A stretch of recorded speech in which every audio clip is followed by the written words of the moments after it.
Arestado sa ikinasang entrapment operation ng Southern District Anti-Cybercrime Team ng PNP Anti-Cybercrime Group ang isang online seller na nagbebenta ng text blast machine na ginagamit umano sa mga pandoloko at panlilinlang. Yan ang balitang aking tinutukan.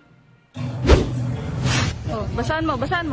Arestado sa entrapment operation ng mga tauhan ng Southern District Anti-Cybercrime Team ang isang online seller sa Central Bicutan, Taguig na sangkot sa pagbebenta ng text blast machine na ginagamit sa online scam.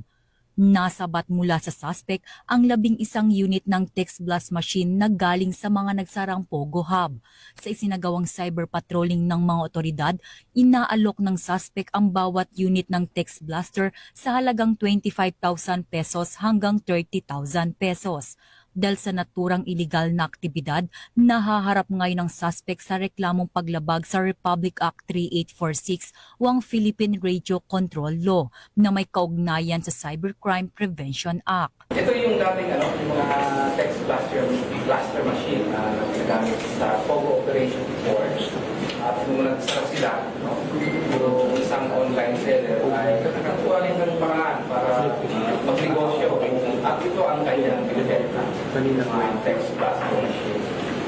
Kaya lang, sa ating pagkuha ng certification sa NTC ay wala po siya authority to possess and sell this kind of devices.